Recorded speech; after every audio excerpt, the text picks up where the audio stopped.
Woke up this morning to a garbage truck. Looks like this old horseshoe's done run out of luck. If I came home, would you let me in?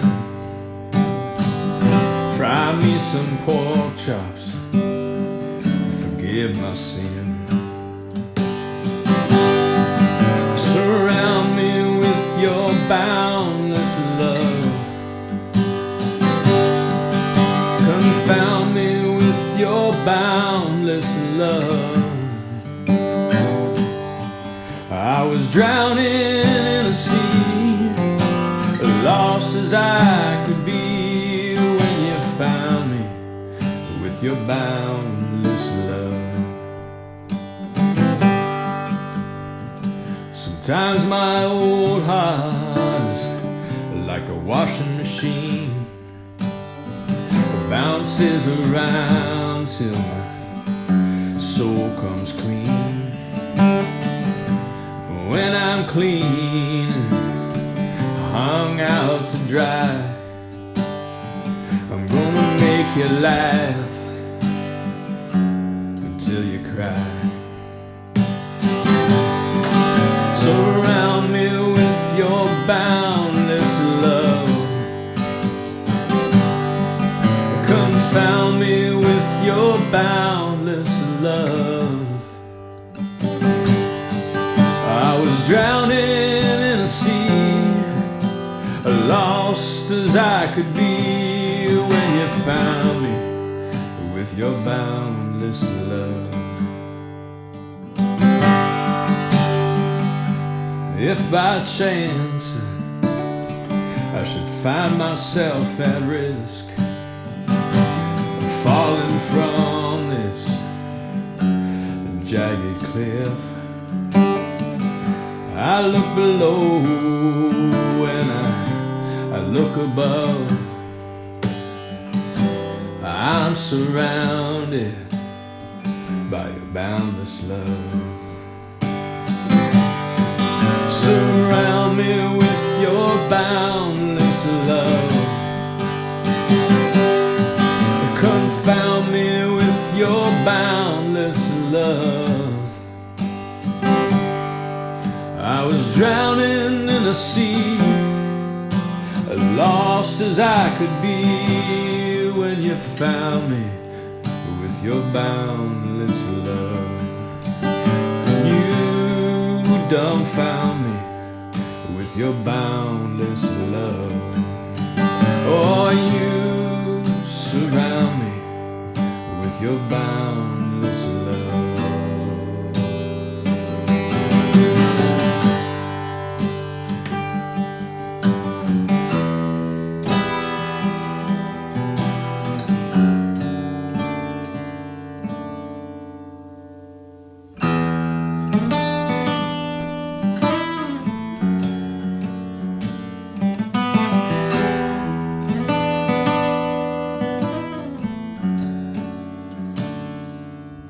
Come on, you weary with your heavy loads, lay down your burdens, find rest for your souls.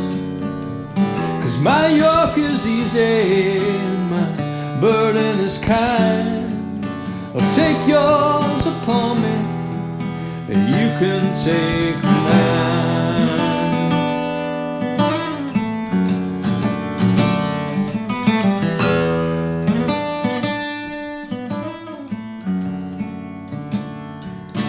Come all you weary who move through the earth. You've been spurned at fine restaurants and kicked out of church. I got a couple of loaves, so sit down at my feet and lend me your ears and we'll break bread and eat.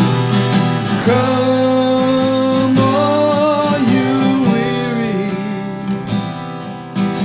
come gather round near me, find rest for your soul.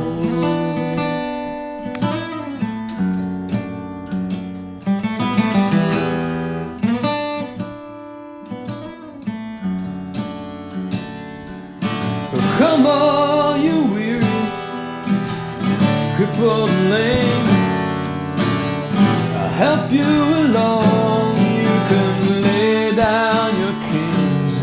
We've got a long way to go, but we'll travel as friends. The light's growing bright, further up, further in. Come, all you weary, come gather round near me, find rest for your souls.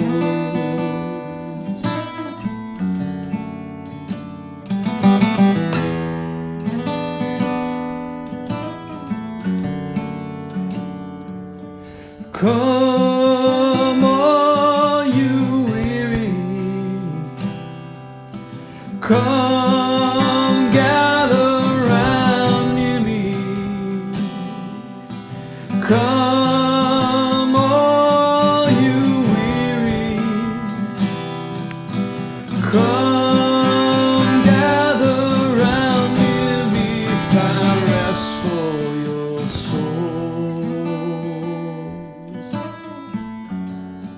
Rest for your souls. Rest for your souls.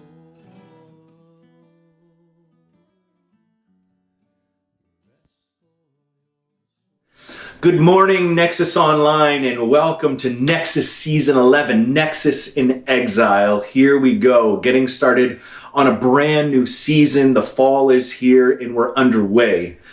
And the thing is, normally, I think for many of us, a new season, a new fall, it feels fresh and exciting. It's the verge of a new year. It feels that way for many of us. But this year is anything but ordinary.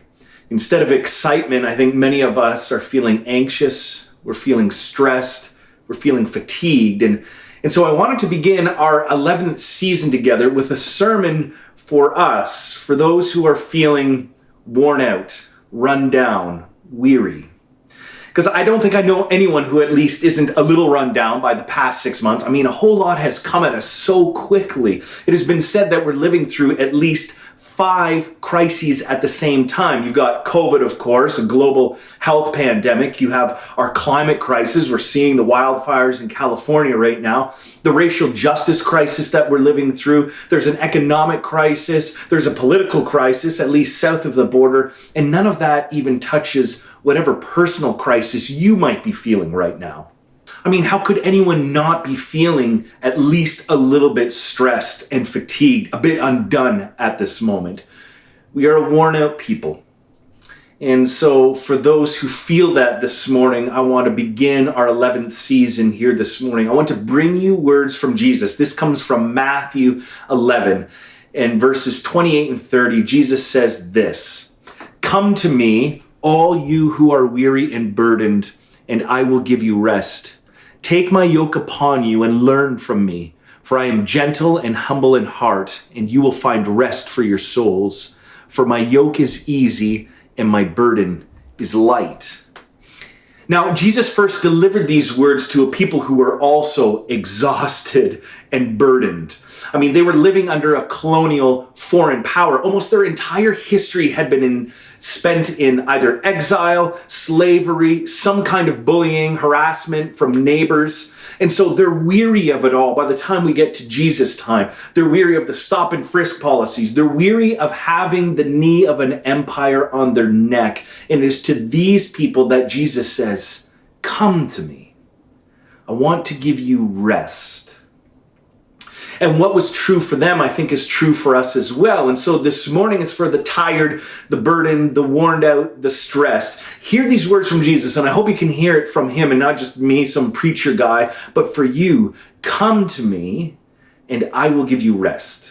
Of course, this doesn't mean that Jesus is some sort of magical genie in a bottle who's going to make everything miraculously and instantly better. Rather, no, it's an invitation to rest and lightness in a hard and wearisome world. And I don't know about you, but I could use that. I need that. And yet, finding my way into that lately, it hasn't always come easy. How can we find this rest? What does that even mean? It's worth noting that Jesus uses the word here, yoke. Take my yoke upon you. Now, what does that mean? To me, that the only yoke experience I have is with eggs. Now, what does it mean? So Jesus, of course, was raised a Jew. He was raised and schooled in the wisdom and tradition of the Hebrew people. And so this idea of taking on a yoke, it has its place within his tradition. It turns out this yoke idea had to do with rules and laws around farming and plowing, which, as is probably obvious, is one of my areas of expertise.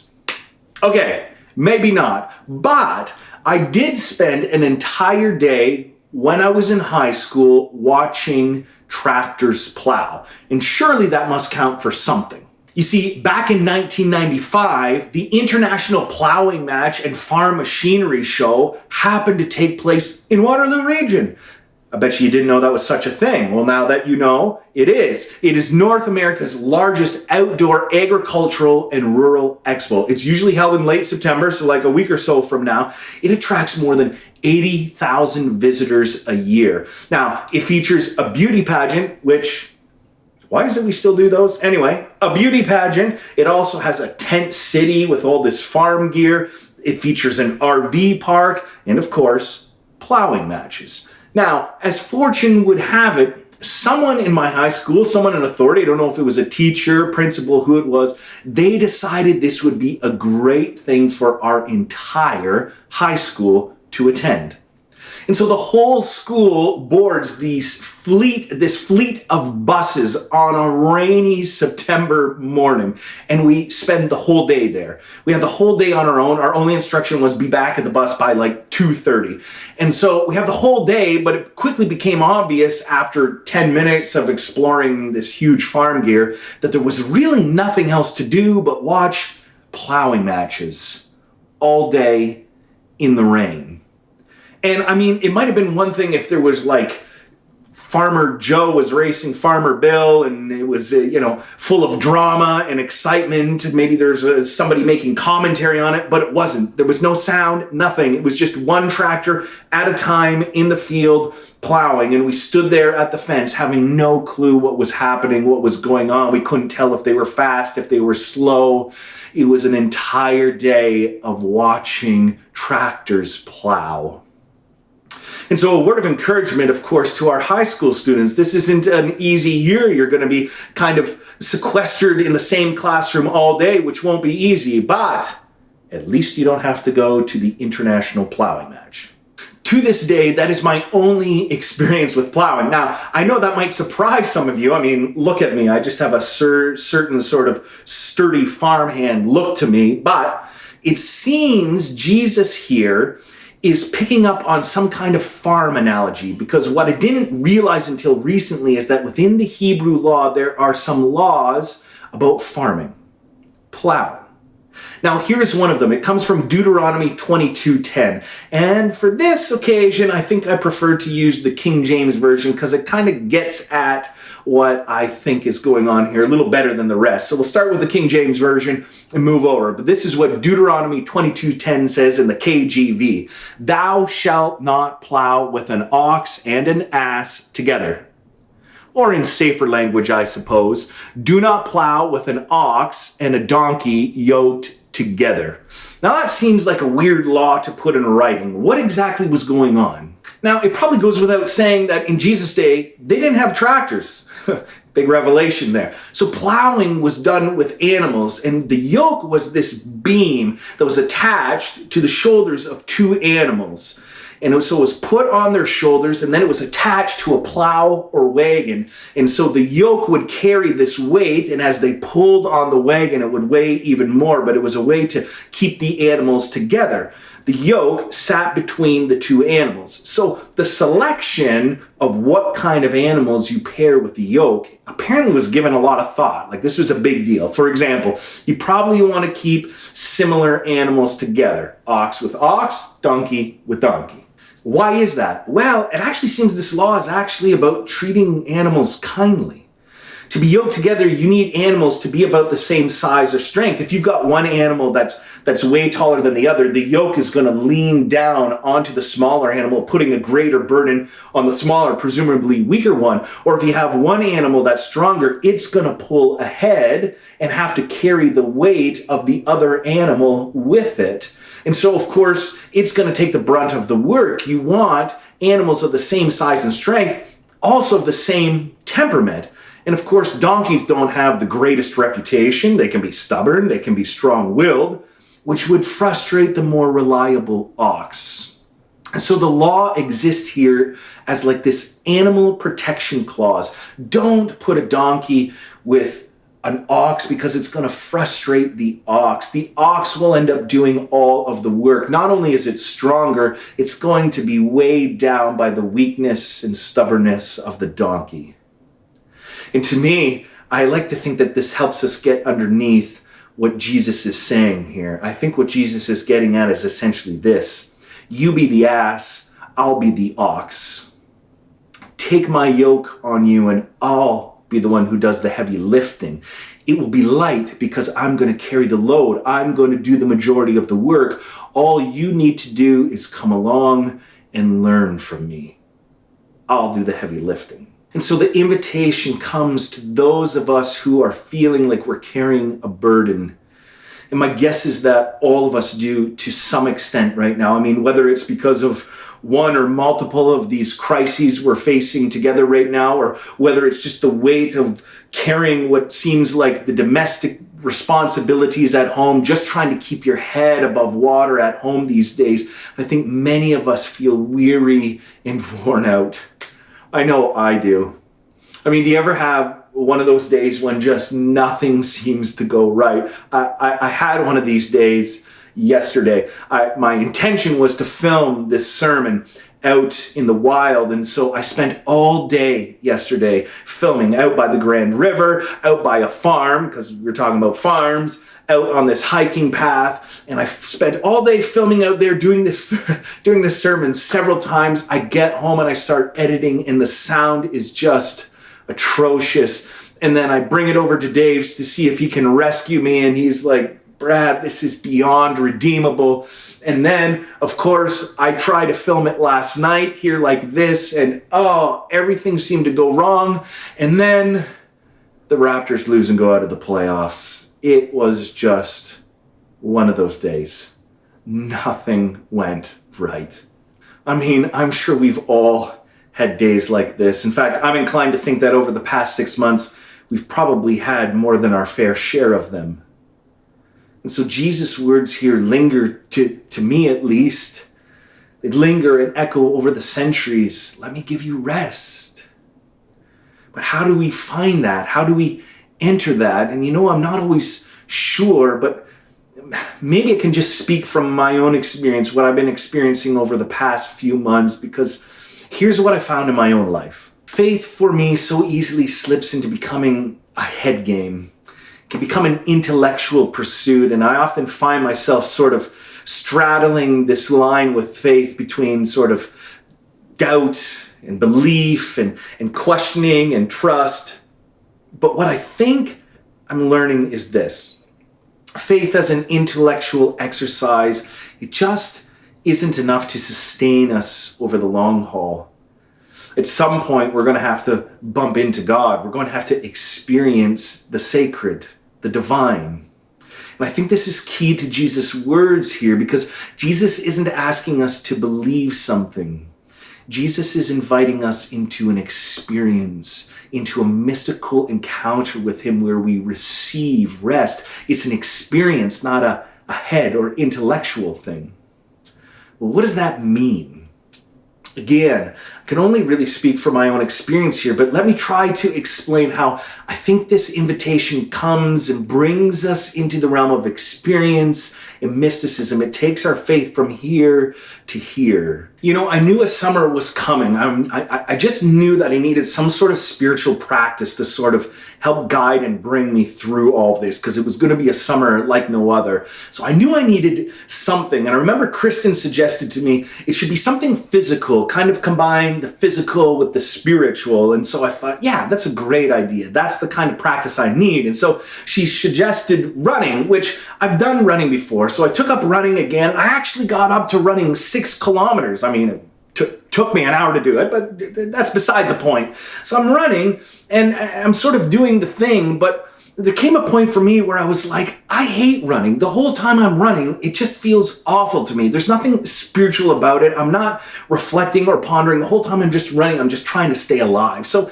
enough of that. And then, of course, Kristen said, hey, why don't we try mountain biking? We went back out to the Hydro Cut. And I tell you, I did this before. I used to go out with Marie and Jane occasionally out to the Hydro Cut. So Chris and I went out there. This time, something was very, very different to me about it, because it was either you're killing yourself trying to go up these switchbacks, or you're flying down these hills and going over stuff so fast. The whole thing felt like a blur. It was just a blur of green. And I was like, why am I doing this? Why do people do this? If you're looking for adrenaline rush, all you got to do is go to the grocery stores these days. That does it for me. So I was thinking the whole time, man, this is just too fast paced. To me, mountain biking felt like a good hike road. Now, I know that's some of your things. Fair enough. That's just how it felt to me. I'm like, nah, this isn't really it. And so I was thinking I would rather just hike through a place like the Hydro Cut. And then it struck me, why don't I take up walking? And that's what I did. For me, walking was just the perfect pace for spiritual reflection and prayer. And what I found as I began walking is that I could actually kind of quite naturally come to Jesus in sort of a prayerful manner, because on walking, I'm already thinking, reflecting, pondering. So it wasn't that big of a leap to take it from that into sort of bring it into the presence of Jesus sort of thing. And so it was an easy enough transition to make. And what I found is that over the summer, these prayerful walks, they've meant a lot to me. They've been very grounding and profoundly refreshing. And in several of my walks, I want to share a few things that have happened over the course of this year. But on my walks, one of them in particular has really stuck out to me. It's a walk I will not soon forget. You see, I need to back up. I'm allergic to soy. Well, maybe that's a little too strong. I am soy sensitive, so I've been told. Essentially, doesn't sit well with the old digestive system. And I tried some soy substitutes, but the reality is this: I love sushi. I love it so much. And so when I found out that soy sauce doesn't really work for me, I had a decision to make, and my decision was essentially this: I love sushi, so I don't really care if I don't do well with soy sauce. I'll deal with the consequences. And I have. I've done mostly fine. But my recklessness with soy sauce would catch up to me this summer. You see, one day this summer, we just learned that we couldn't have the Conrad Center for this fall. And I love the plan we've come up with here. This is great. But I remember on that day feeling like, oh man, just more bad news. So I was feeling sort of bummed out. I'm stressed. I'm fatigued. I needed some comfort food. So we ordered sushi as a family, and we had our sushi dinner, and Kristen and the kids, they took off. And so I decided I'm going to go on one of my walks. And so I took off after dinner. And the first 3 kilometers, I got like this 7-kilometer loop. The first 3 kilometers, I'm doing great. It was a wonderful experience to sort of pour out my frustration and fatigue in the presence of Jesus there on my walk. But then in the middle of my walk, something happened. There was this moment about halfway through when suddenly the great weight of all that soy sauce landed. An immediate panic arose within me because I had left my phone behind. I didn't want any distractions. And so I have no phone. There's no one I can call for help. But this great weight, this great burden, it felt urgent. This was a pressing concern. I actually turned around for a few steps. I thought, oh, it's quicker to get home this way. And then I suddenly realized, oh my goodness, I'm at about the halfway point. I might as well just keep pressing ahead. It might be just as quick to get home this way. And so I press on, and then the urgency doubles down on me, and I am actually doubled over. I can't move. My body is telling me this can't wait. It will not wait for home. Now I'm in trouble. This is happening against my will. And so at this point, I'm just looking around, trying to find some sort of discreet location where I can maybe keep a shred of my dignity in all of this. And there in front of me, about 25 meters away, maybe 50, I spot a bush. It was like a burning bush, although it wasn't burning. My body was burning, but it was a bush. And I knew in that moment that bush was going to have to do. Now, I'm going to skip the next part of the story, but suffice it to say, I exited from behind the bush a few minutes later, minus an article of clothing. I digress.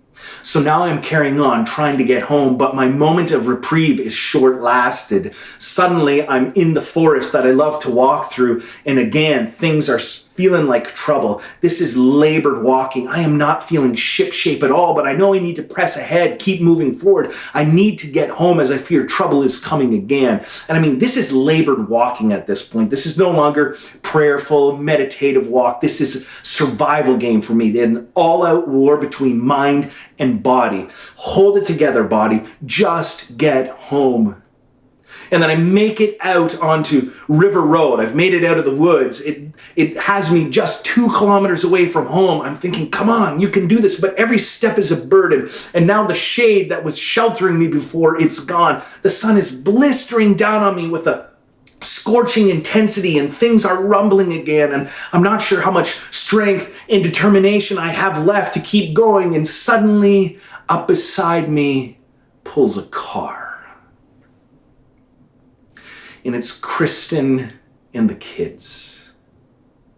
In sensing, I think, that my walk wasn't going well, Kristen pulls up beside me and rolls down her window, and she says, "Hey, how's your walk going?" And I said to her, "Not good, I lost my underwear."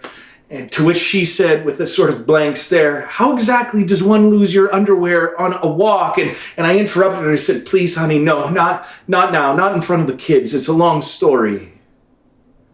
But then her magic words to me: "Would you like a ride? Do you want a ride home, Brad?" I was so tired. I was so weary. Yes, I wanted a ride. Of course I did. I needed rest. I needed help. And so I jumped in the car, and the air conditioning on my body, it felt so great. And then Kristen had some water and I could have that. And all of a sudden I'm starting to feel better. It's a 2-minute drive to home. So I'm there, able to rest, recuperate, and prepare for walking another day.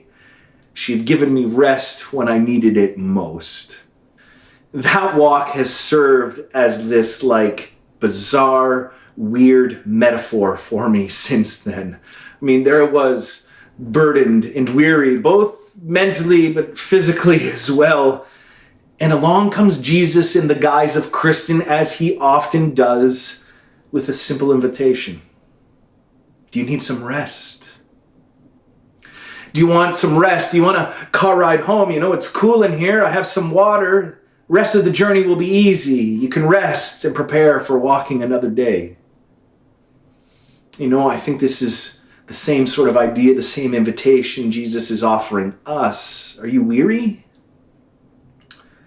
Are you heavy burdened? Come to me. I want to give you rest.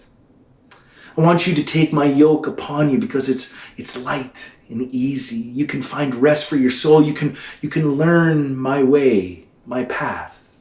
When everything feels overwhelming, when life feels like too much to handle, too much to bear, we're to actually come to Jesus. Come to me, Jesus says. And this is not just one of these sort of Christian cliches. I don't think it's not like, oh yeah, okay, come to Jesus. No, it's like, actually do it. Come to him. And it's also not like this decision we make one time. I mean, I don't know about you, but I sort of grew up in a tradition where there was a moment, the moment, come to Jesus, whether it's, hey, I see that hand in the back or walk in the aisle, whatever it was. It's like there was a time you came to Jesus. This isn't that at all. You see, the invitation is to come to Jesus whenever we're weary and burdened. Whenever we're uncertain, whenever we're anxious, you can come to Jesus. It's something that we actually do. We come to Jesus. And I think this is where the Our faith asks us to leave the realm of the head and the intellect. It moves us into the realm of experience, a sort of mystical encounter here. Come to me and I will give you rest. It's not that Jesus saves us once, it's that Jesus wants to save us from our burdens and weariness again and again and again. And I get it. I know for some this is like strange language. And I think for a lot of us living today, it's like, how does that even work? What is it? Who has the time for that? I mean, there are distractions everywhere. How do we actually do this? For me, in my own experience, my walks have been, I've sort of come to see them as my appointments with Jesus. You know, it's kind of like, if I don't schedule it in, like a lot of things in life, if I don't schedule it in, it's not going to happen. And so for me, when I go out walking, it's like, all right, Jesus, I'm going to meet you on my walk. It's an appointment. And maybe some of you need that as well. And of course, maybe walking isn't your thing. Of course, that's fine. But maybe something else is. I mean, maybe for some of you, you do like biking. And it's like, you know what? I'm going to go on a long road bike out into the country roads. Jesus, I'll meet you there. Let's make an appointment. For some of you, maybe it's like, hey, my quiet time is when I'm, knitting or sewing or crocheting. It's like, Jesus, I'll meet you there.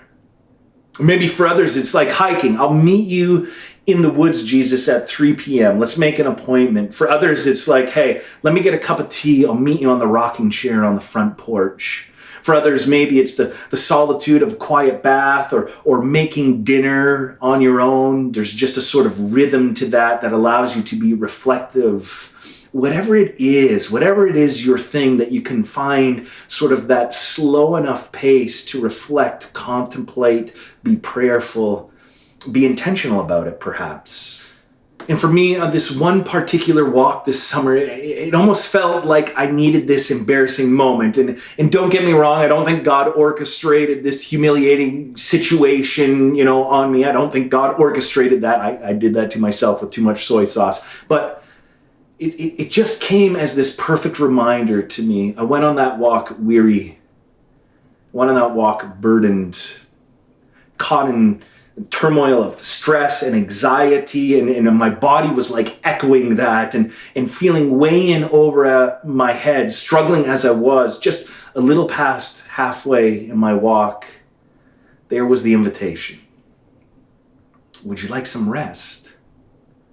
Do you want to ride? And I know we Nexus people can be a skeptical lot. I mean, that's one of our strengths, I think. We're a skeptical people. I get it. But don't tell me you're not weary and burdened these days. I know you are, because everyone is. And so why not start with something simple like this? Jesus, if you're real, if you're there, well, here I am. And I'm weary. And I'm burdened, and you invited me to come. So if you're there, here I am. What I have found on all of my walking experience is that when I make these appointments, I return home minus the burdens and the weight. And yeah, listen, I'm not going to try to claim some miracle. Sometimes that lasts like 5 minutes. Sometimes it lasts an hour, sometimes longer. But I always come back feeling rested, lighter. Now, if you want to say, Brad, this is just exercise plus some kind of subconscious working thing out thing that's going on. This isn't a mystical thing. It's just exercise plus something in your head. Whatever, fine. I mean, God works in tons of different ways. I don't think God is opposed to working within the way that we're ordered and orchestrated. Fine, whatever. And I mean, if the only thing you get from this morning is that maybe going on a walk is good for our mental health, then so be it. Great. Go for more walks. But maybe there is something more. And maybe Jesus really is inviting us and you to come and find rest. In these times of burden and weariness and stress and fatigue, the invitation is there. Jesus, you invited me to come. So here I am. I'm weary, I'm burdened, but I'm here. There's this ritual we do as Christians who travel a Christian path. It's called communion or Eucharist. If you happen to have bread and wine with you, if you happen to have bread or wine substitutes with you, go ahead and take them now, because take them as a response to this invitation. And what I love about communion is that it's this tangible reminder that we are invited to experience God. It's not just that we think about or consider God, but with communion Eucharist, we're invited to partake, experience, taste, and feel. Take, eat, taste. Know that in life we do not walk alone. And yes, life is hard. It's wearisome. It feels burdened these days, but there is rest on the journey, a lightness that can be ours. And so with bread and wine in hand, we remember the body of Christ was broken for us. The blood of Christ was shed for us. We do this to remember that, to remember the invitation. Come, find rest for our souls. Come to me, all you who are weary and burdened, and I will give you rest. Take my yoke upon you and learn from me, for I am gentle and humble in heart, and you will find rest for your souls. For my yoke is easy and my burden is light.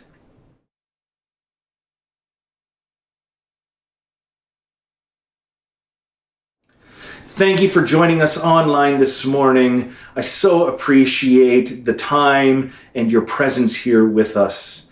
As we go this morning, we're just getting started on an exciting season. Next week, we're going to talk about what it means to be in exile. And then the Sunday after that, it's our 10th anniversary as a church. 10 years Nexus has been going on September 27th. And then following that, we're going to move right into the fall, a series that is going to take us right through, right up to Christmas. It's called The Goat on the Cow. Just remembering. And I'm very excited about this series. I cannot wait to get into it. So lots to come, but thank you so much for joining us this morning.